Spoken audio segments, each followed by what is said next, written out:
हम सब ने ये कभी न कभी किया है। चाय में चीनी की जगह गुड़ डाल लिया और मन ही मन सोचा अब मैं हेल्दी हो गया। बचपन से हमें ये सिखाया गया है कि चीनी जहर है और गुड़ अमृत।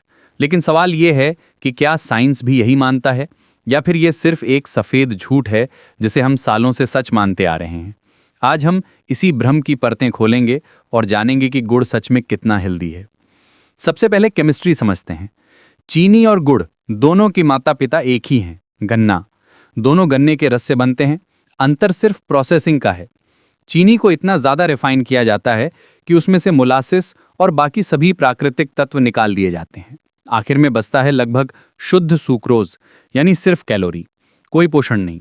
वहीं गुड़ को केवल उबाला जाता है। इसमें गन्ने का फाइबर और मोलासिस का कुछ हिस्सा बचा रहता है। इसी वजह से इसका रंग गहरा होता है। सीधे शब्दों में कहें तो चीनी एक फिल्टर्ड प्रोडक्ट है और गुड़ अनफिल्टर्ड। लेकिन क्या अनफिल्टर्ड होने का मतलब हेल्दी होना है? अब आते हैं उस तर्क पर जो सबसे ज़्यादा दिया जाता है कि गुड़ में मिनरल्स होते हैं। हाँ, ये सच है। गुड़ में आयरन, कैल्शियम और मैग्नीशियम मौजूद होते हैं, जबकि चीनी में ये सब बिल्कुल नहीं होते। लेकिन यहीं पर आता है असली मैथमेटिकल ट्रैप। गुड़ में ये मिनरल्स इतनी कम मात्रा में होते हैं कि इनका फ़ायदा लेने के लिए आपको बहुत ज़्यादा गुड़ खाना पड़ेगा।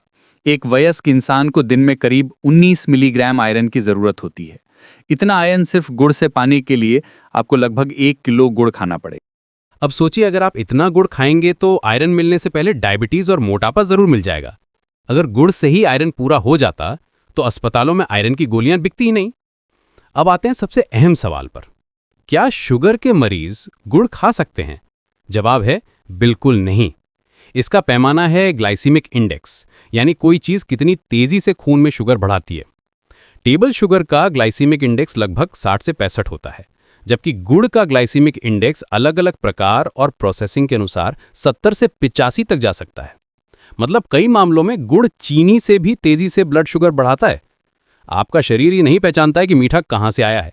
जैसे ही गुड़ पेट में जाता है वो भी ग्लूकोज में बदल जाता है।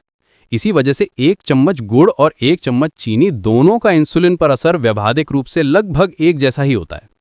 अगर आप वजन कम करना चाहते हैं तो गुड़ और चीनी दोनों आपके दोस्त नहीं है। दोनों में कैलोरी लगभग बराबर होती है, लगभग 380 से 385 कैलोरी प्रति 100 ग्राम। तो अब असली निष्कर्ष क्या है? क्या हमें गुड़ पूरी तरह छोड़ देना चाहिए? नहीं, गुड़ चीनी से बेहतर है, लेकिन हेल्दी नहीं। गुड़ में केमिकल ब्लीचिंग नहीं होती, इसलिए ये ज्यादा नेचुरल है। आयुर्वेद के अनुसार कम मात्रा में ये पाचन में मदद कर सकता है। लेकिन याद रखिए, गुड़ सफेद जहर नहीं है, पर इसे अमृत समझना भी सबसे बड़ा भ्रम है।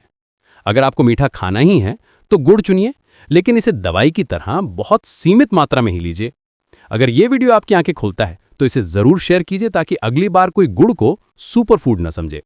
ऐसी ही बेबाक और सच्ची साइंस के लिए साइंस ऑफ सेहत को सब्सक्राइब करें। मिलते हैं अगले वीडियो में।